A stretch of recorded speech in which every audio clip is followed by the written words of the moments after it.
Here we are at the Inn at Whitewell, one of the most famous hotels in the whole of the Ribble Valley. It's also the scene of one of the greatest ever Lancastrian stings in history. We're now going to cover one of the most famous of all the Towneley members, a gentleman called Mr. Peregrin Towneley. Now, Peregrin lived at the early part of the 19th century. A very, very clever man, and an exceptionally well-liked one as well.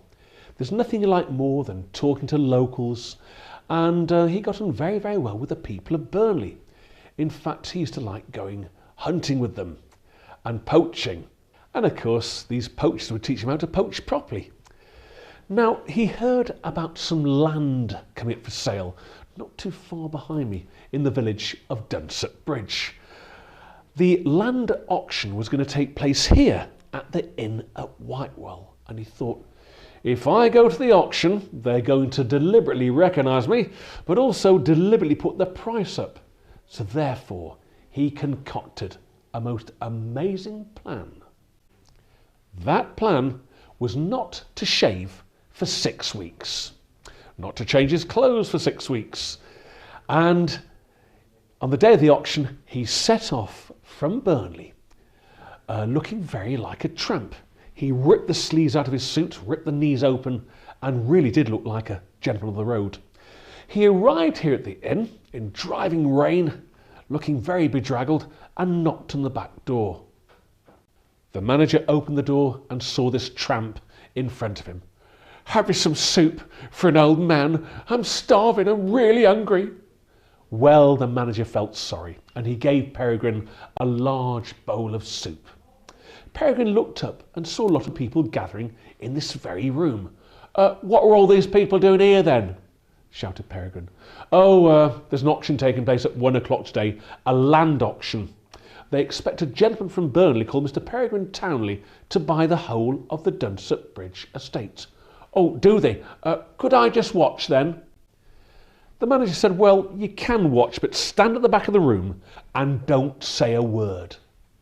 Peregrin made his way to the back of the auction room, and the room began to fill with people. At exactly 1 o'clock, the auctioneer made his way in and stood near his podium.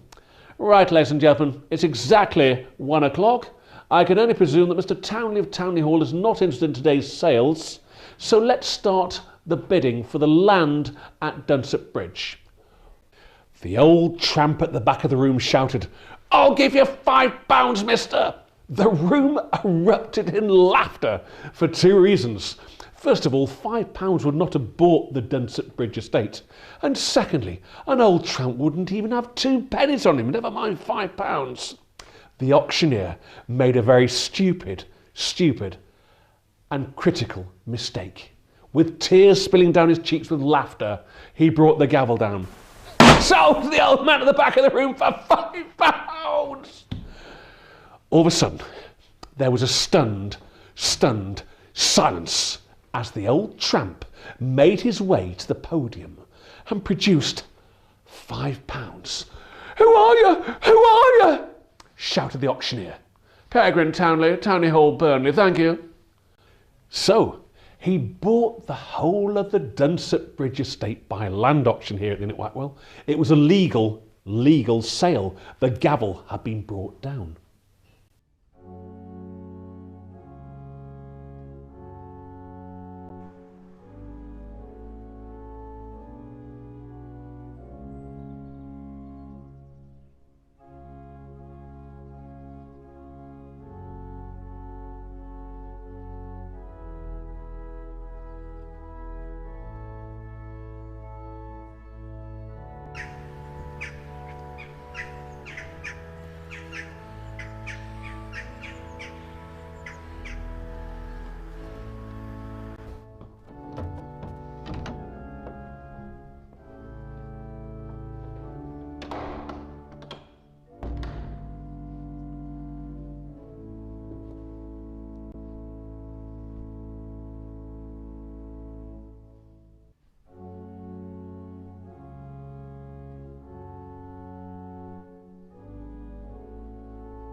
Welcome to St Hubert's Church here in Dunsett Bridge in the beautiful Ribble Valley.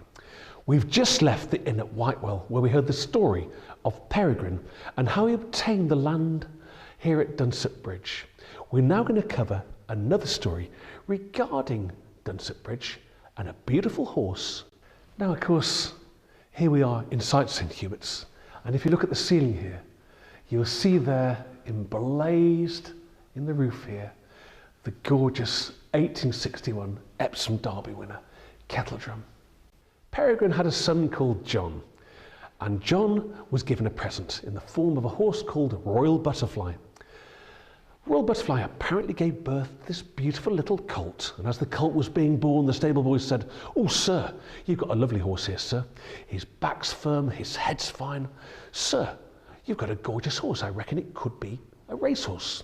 They call that little horse Kettledrum. Ah, Kettledrum.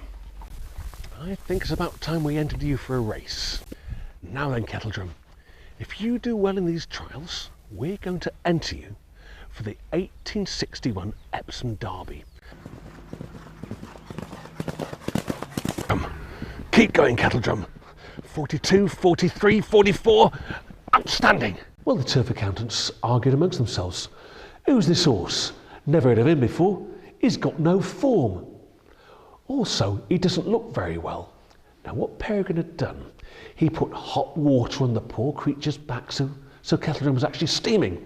He also put some paste in Kettledrum's mouth so the poor creature was frothing a wee bit, and obviously gave the impression that the horse was very, very seriously ill. As the accountants looked from all angles, "Oh no, this horse has got no form whatsoever. We don't even know the actual jockey. No, 300, 400, 500 to 1 against." Well, Peregrin's plan was coming together perfectly. On the day of the race, 3 hours before the race, Kettledrum was given a good meal of oats and was then groomed and led to the starting line.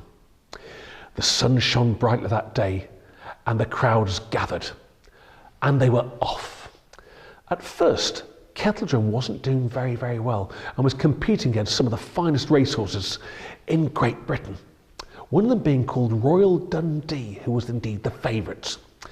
With 800 yards to go, Kettledrum got a spurt on and got his head over the line to win the 1861 Epsom Derby. Now, the people of Burnley, they weren't stupid. They knew if the Towneley family had a horse in this race, it was going to win. So therefore, some families put their life savings on the horse to win. Well, within 3 hours, every public house in Burnley had been drunk dry. And turf accountants throughout the whole length of Great Britain were made penniless.